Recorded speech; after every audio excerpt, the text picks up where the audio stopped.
This is currently free, and I can't do anything about the sound. There was no option for the sound.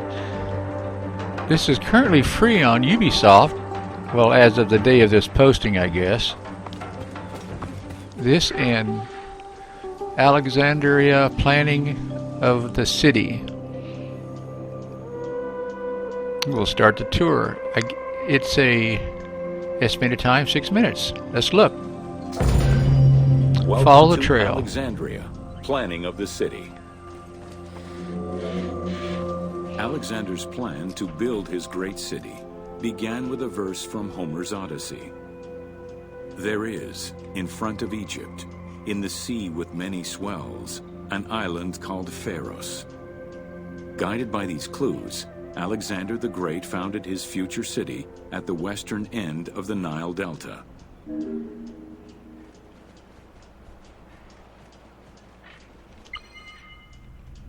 This is cool. It's educational software, from what I understand and what I read.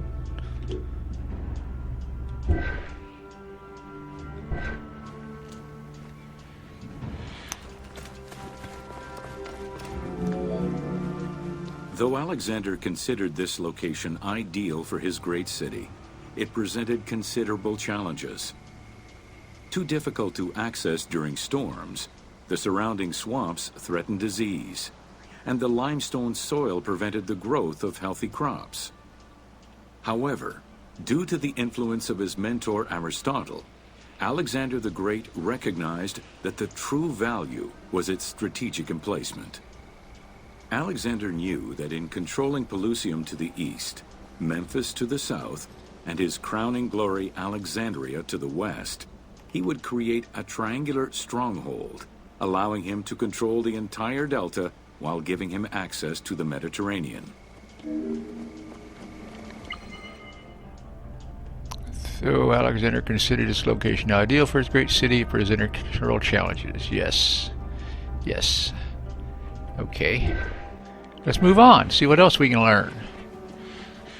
Oh, what's this E-interact? Is that something else? Oh, never mind. Though Alexander considered this location ideal for his great city, it presented considerable challenges. The Great Walls of Alexandria had a humble beginning. Lacking chalk to outline the future city's foundations, architects were forced to use flour instead. Clouds of migrating birds swept down and ate the flour, erasing the plans. This prompted Alexander to seek guidance from the oracles, who reassured him that his future city was destined to feed a large population. I would not thought birds would eat flour. That sounds kind of disgusting. Excavations led by Mahmud Bey el-Falaki in the 19th century revealed that the wall enclosure measured approximately 5.2 kilometers in length and 2.2 kilometers in width. It was roughly 9 meters in height. But I guess I'm talking on a human scale. I mean, I wouldn't eat flour, but birds, I suppose, would love it. These formidable ancient walls would resist a number of attacks, including fending off the king of Syria in 169 BCE. It wasn't until 295 CE that they eventually fell to Roman Emperor Diocletian, and this only after 8 months of relentless assault.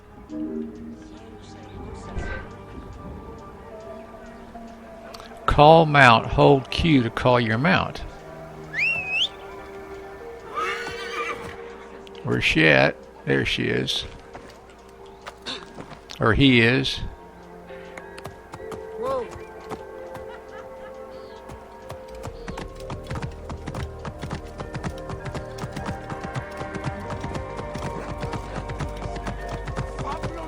Now before we start that, can I look around?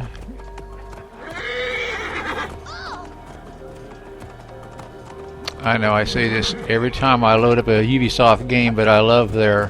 Whoa.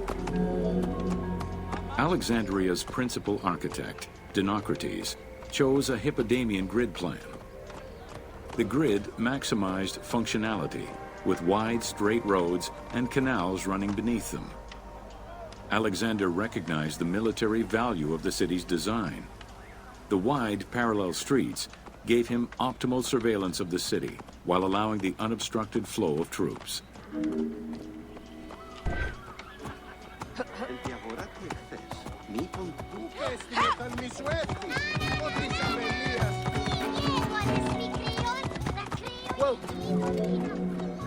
A central corridor ran from the Mediterranean's north port down to Lake Mareotis to the south. This thoroughfare acted as an unobstructed link for commercial trade and travel between the two ports. Many of the streets were bordered with grand buildings and parks, including Canopic Street, with its impressive gate bordering the eastern end.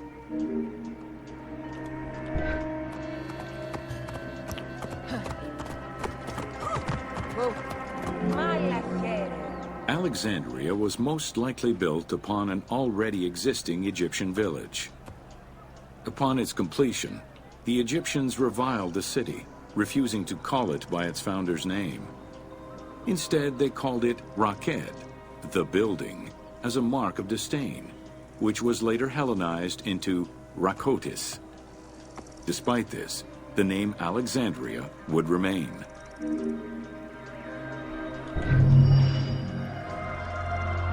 Oh, that's pretty cool.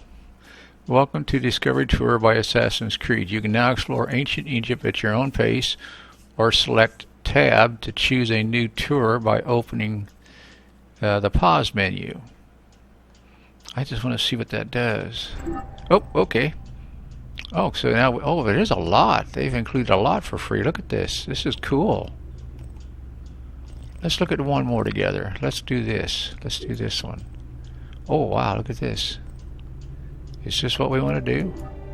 Or is this just going to be...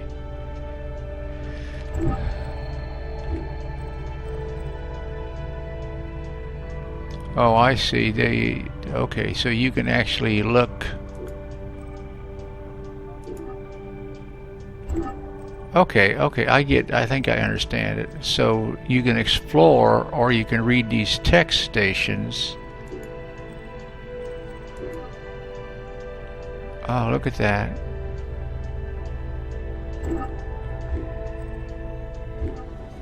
So I can explore. Whoa. What better way to enjoy a Ubisoft game? I wonder if this city, excuse me, my friends, excuse me. I wonder if this city is in a Ubisoft game, because oh, look, there's an interest point there.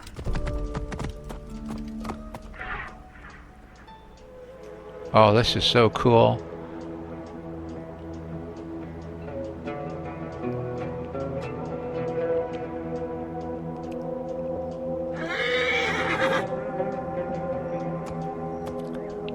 Let's start another tour. Let's do one more. Welcome to the Serapeum of Alexandria.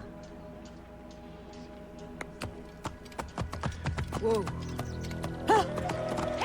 I can't believe they put this much time into this game. I mean, and giving it for free.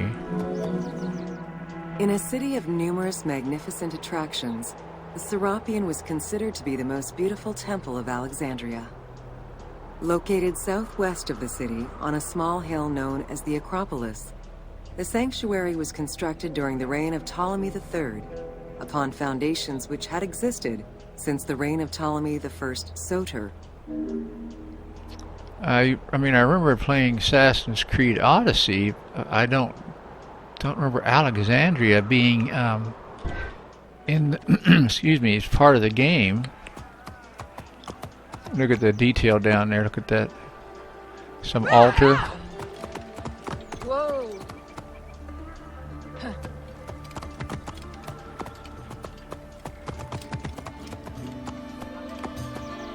They're probably not going to like me riding my horse in there, but I got her with me, so I'm going to keep her with me.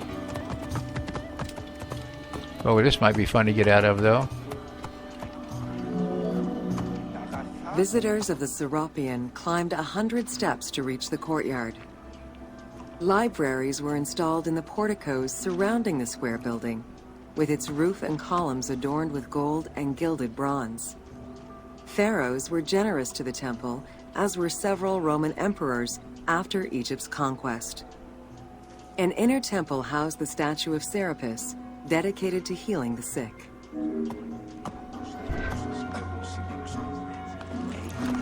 Okay, I'll be respectful and get off my horse.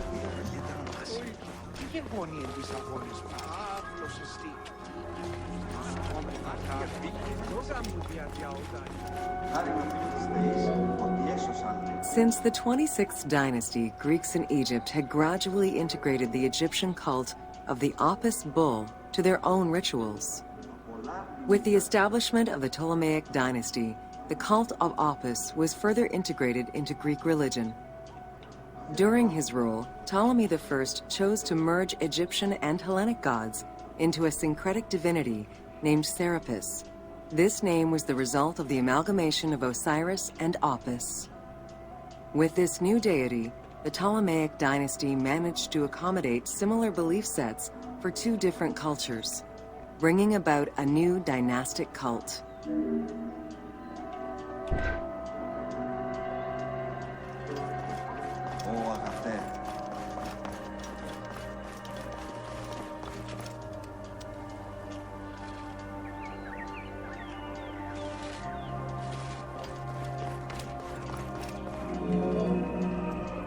Serapis was also associated to other deities, including Asclepius, a Greek god of healing. It is possible that, as with the Serapis Temple of Canopus, the sick would visit this sanctuary, sleeping there overnight in the hopes of being healed within its hallowed halls.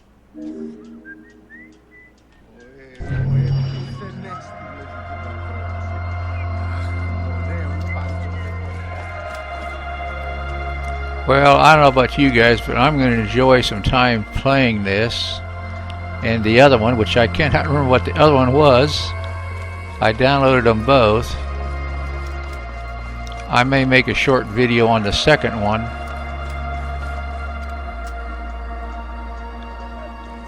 I am really curious if they've made this whole city available for, for players to go through.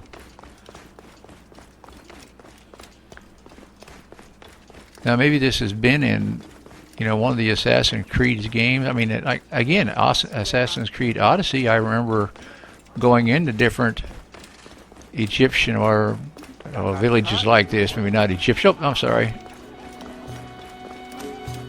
I want to go see what the tower is, but that might be for later. We're going to follow this line on the way out because I get lost. Excuse me, my friends. Okay, cool. That is so cool. Alright, well friends, hope you enjoy this. If you get a chance, and if you're interested, I hope you get a chance to download it. Take care. Bye-bye.